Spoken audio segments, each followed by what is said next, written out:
By 1477, Duke Francis II had been reigning over the independent and wealthy Duchy of Brittany for 18 years. In January of that year, the Duke's second wife, Marguerite de Foix, gave birth to the couple's first child, Anne. The disappointed sovereign, who wanted a son, announced the news to his subjects gathered at the Château des Ducs de Bretagne in Nantes. 4 years later, when the couple had another daughter, Isabeau, the Breton people were convinced that their sovereign had been punished by God for his unfaithfulness to his wife. The lack of a male heir was seen as an ominous sign for the future of their duchy. Anne's education was entrusted to one of the greatest ladies of the duchy, and by the time the little Duchess was 9 years old, she had been instructed in Latin and French. Anne would acquire a classical education, and very quickly she was able to write good letters. When Anne was 9, she lost her beloved mother. Duke Francis did everything he could to show his 2 daughters as much affection as possible and took them with him wherever he went. During the last years of his reign, the political situation of Brittany was unstable and the Duke had to move to various locations for safety. The independence of his duchy was threatened by the Kingdom of France. One day in July 1488, the troops of King Charles VIII of France attacked Brittany, and Duke Francis and his allies organized the defense of the duchy.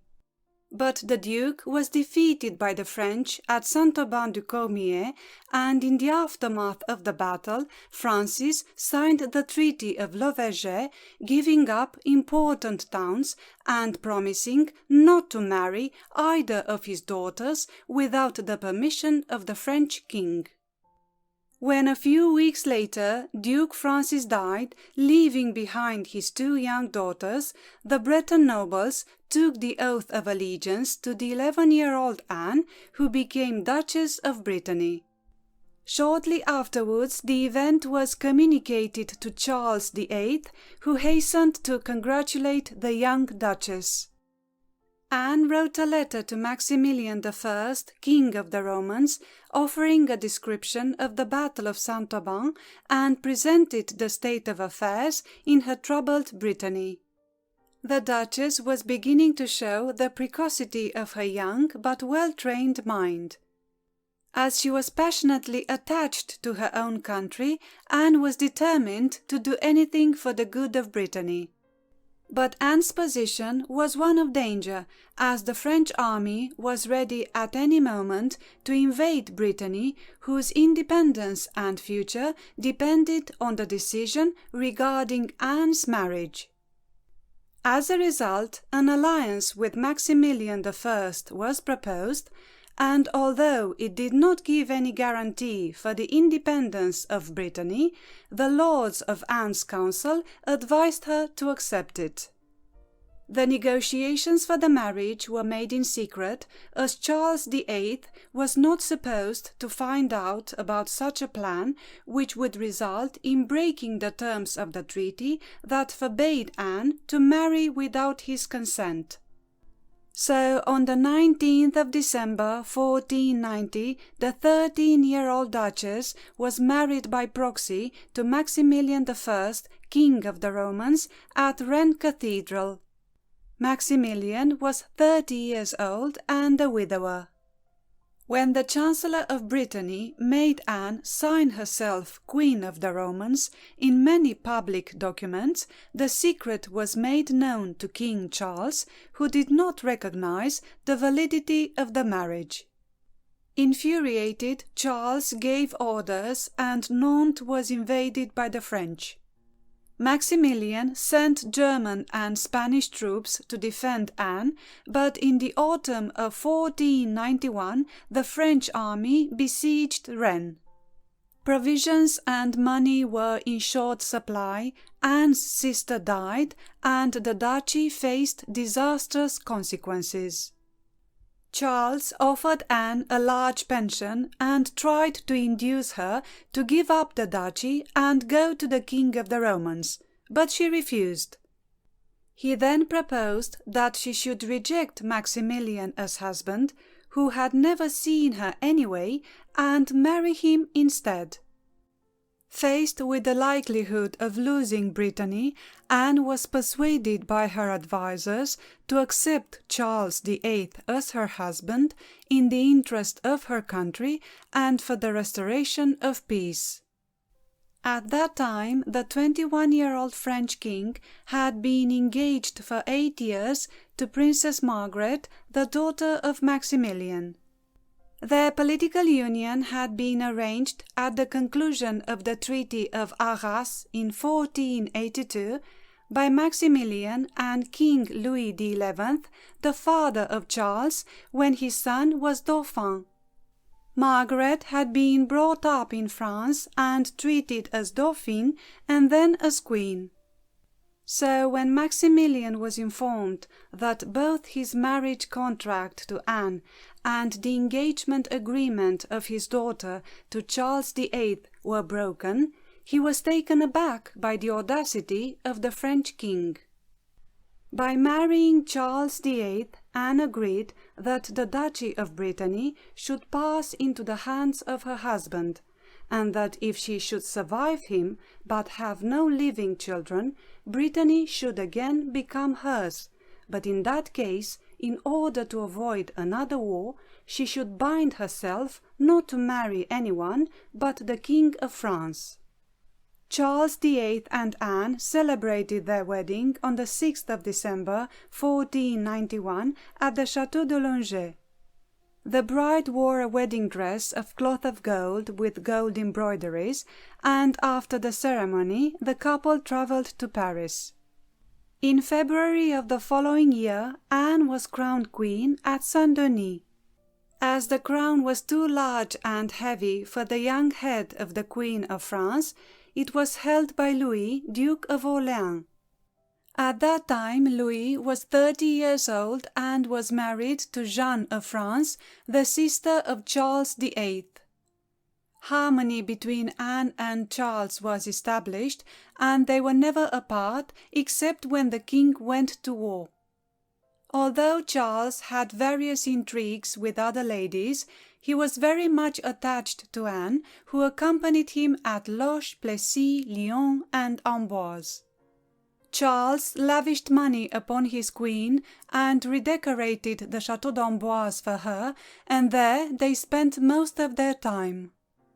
The King of France rejoiced when a son, Charles Orléans, was born to the couple on the 11th of October 1492. Shortly after that, Charles went to war, joining a military expedition into Italy, and returned after 15 months. When the Dauphin was 3 years old, he was suddenly taken ill and died at Amboise in December 1495. His death left both Charles and Anne devastated and depressed. Anne had another son next year, also named Charles, the following year one called François, and then a daughter named Anne, but none of them survived. King Charles was beginning to think that all those misfortunes were the punishment of God for his occasional unfaithfulness to his wife. So he promised Anne he would have no more love affairs. He dedicated his time to making improvements to the Château d'Amboise, where he decided to display the splendor of the Renaissance with pictures, statues, books, and all sorts of treasures that he had brought from Italy. The king began the great tower of the castle with an inclined ascent by which a troop of cavalry could ride to the top from the lower entrance down by the river. The royal couple loved spending time there, and one day Charles suggested to Anne that they should go and watch a game of tennis. Leaving their apartment, they passed through a low gallery, and the king accidentally hit his head against the arched doorway. As he insisted he was fine, they went to the tennis court to watch the game. But shortly afterwards the king complained of a headache, and on his way back to his room he collapsed under the eyes of his worried wife. A few hours later, on the 7th of April 1498, Charles VIII died at the age of 28. Anne was widowed at 21, and by that time she had lost her mother, father, sister, children, and husband. Overwhelmed with grief, the queen remained in her rooms, crying and refusing to eat. The Duke of Orléans, who had become the new king as Louis XII, sent his cardinal to see Anne. Entering her room, he found her lying on the floor crying. It was with great difficulty that he managed to make her feel better by offering her a few words of comfort. 3 days after the death of Charles, Louis XII went to see Anne, who was now contemplating to go to Brittany. As he had always admired Anne, the king did everything to gain her affection. About that, Brantome said, "King Louis could not keep himself from loving her, all married as she was, and looked with a tender eye upon her, being still Duke of Orléans." When the 36-year-old king expressed his wish to marry Anne, she agreed to his proposal, and soon the friendship between themselves started to grow and developed into mutual affection. Also, according to state reasons, Anne had to respect the terms of her previous marriage contract, which stipulated that she should marry the new king. So for both Anne and Louis, their union was a combination of affection and duty. The next step for Louis XII was to obtain a divorce from Anne of France, whom he had never loved. His marriage with Jeanne had been forced upon him when he was very young by Louis XI. Meanwhile, turning her attention to managing the affairs of her duchy, Anne returned to Brittany, where she ruled as a sovereign princess. After the marriage of Louis XII to Jeanne of France was annulled, the king married Anne in the chapel of the castle of Nantes in January 1499, and she became Queen of France for the second time. The marriage contract secured this time her entire control of the government and revenues of Brittany, with the power to leave it to her direct heirs after the king's death if they had no children. The royal couple spent the winter in Brittany, and in the spring they travelled to Blois, the birthplace of Louis XII. Shortly afterwards the king prepared for war, and in August he joined his troops and crossed the Alps into Italy for his military campaign. On the 13th of October 1499, the Queen Duchess gave birth to a daughter, Claude.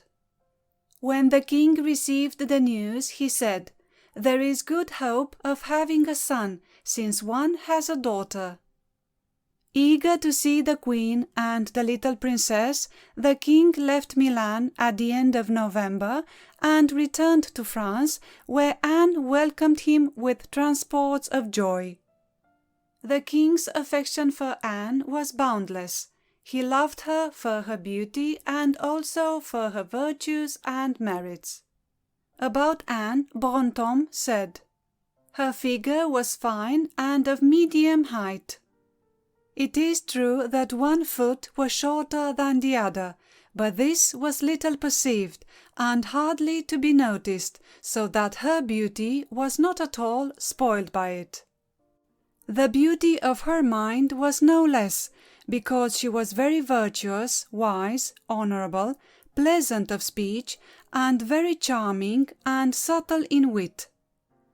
The king proved himself to be a faithful husband to Anne, and sometimes in his merry moods would call her his Breton.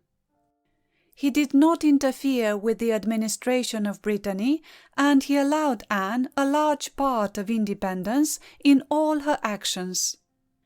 Wanting to maintain the independence of Brittany and keep the duchy separate from the French crown, Anne did all in her power to promise her daughter Claude in marriage to Charles of Austria, afterwards Charles V, Holy Roman Emperor. So when Claude of France was 18 months old, the negotiations for this alliance were already being discussed, and in August 1501 the marriage contract between Claude and Charles was agreed upon. In preparation for being crowned the second time, Anne travelled to Paris, and the coronation ceremony took place on the 18th of November 1504 in the Abbey of Saint-Denis. About Queen Anne's court, Brantome said, "She was the first queen to hold a great court of ladies. Her suite was very large of ladies and young girls, for she refused none. She even inquired of the noblemen of her court whether they had daughters, and what they were, and asked to have them brought to her. Her court was a noble school for ladies. She had them taught and brought up wisely." For many years King Louis had the same interest as his wife with regard to the House of Austria. It was not until 1505, after a serious illness which placed the king's life in danger, that he perceived the dangers of an alliance with Austria, and when it was suggested to him that Princess Claude should marry the heir to the throne, Francis, Duke of Valois, the king changed his opinion. To fulfill the wish of the nation, King Louis signed an order by which he declared it to be his will that the engagement of Claude of France to Francis, Duke of Valois, should take place as soon as possible for the welfare and preservation of the public good of his kingdom. The engagement ceremony took place when the Duke of Valois was 12 years old and Claude not quite 6. Queen Anne never grew resigned about the engagement and always hoped that some unforeseen event might occur to prevent the marriage. This engagement was the cause of the only serious argument between Louis and Anne. As a result, the Queen went on a visit to Brittany and prolonged her stay to such an extent that the King was alarmed and begged her to return. She eventually joined him at Blois, and in January 1508 Anne delivered a stillborn son. She constantly prayed for a dauphin and made it a special request on her many pilgrimages, but on the 25th of October 1510 the Queen gave birth to her second daughter, Renée, and the hopes of the king and the whole nation were again disappointed. The Queen rejoiced that this child lived, and from this time entertained the project of leaving Brittany to Renée, if she could not break off Claude's marriage, and constantly tried to gain the consent of the king. As Louis dreaded the national outcry, he would not agree to her wishes. But during her lifetime, Anne would never allow the marriage of Claude to take place.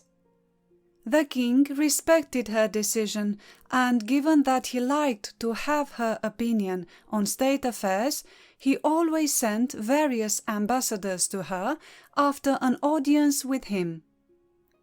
A very cultured queen, Anne was a patron of the arts, loved music, and enjoyed reading her Book of Hours, an illuminated manuscript with shimmering pages and beautifully painted illustrations. The Queen chose skillful painters to produce such a book that she used in her daily devotions. The Book of Hours of Anne of Brittany is one of the most famous illuminated manuscripts in the world. In January 1513, Anne had another son who died like all his brothers. For a year or two the Queen's health had been failing, and she was not able to regain her strength after this birth. From a young age she had to battle against the difficulties of life, and suffered many hardships, and the death of so many of her children brought her much suffering. Anne was not yet 37, but her short and eventful life was drawing to a close, and on the 2nd of January 1514 the Queen was taken ill at Blois, and died a week later. Before she died, one of her last wishes was that her heart should be sent to Nantes, and laid in the tomb of her parents. 4 months after Anne's death, her daughter Claude married Francis, Duke of Valois. Although King Louis was deeply affected by his wife's death, he was persuaded to marry Mary Tudor, the sister of Henry VIII. But according to Brantome, the king married more from policy, to make peace with the English, and to put his own kingdom at rest, than for any other reason, never being able to forget his Queen Anne. As a result, Princess Mary was conducted to France and married to King Louis on the 9th of October 1514. Their marriage was short-lived, as Louis XII died less than 3 months later. Shortly afterwards, Francis, Duke of Valois, was crowned King of France as Francis I, and his wife, Claude, the daughter of Anne of Brittany, became Queen of France. Thus, the control of France over Brittany would be secured.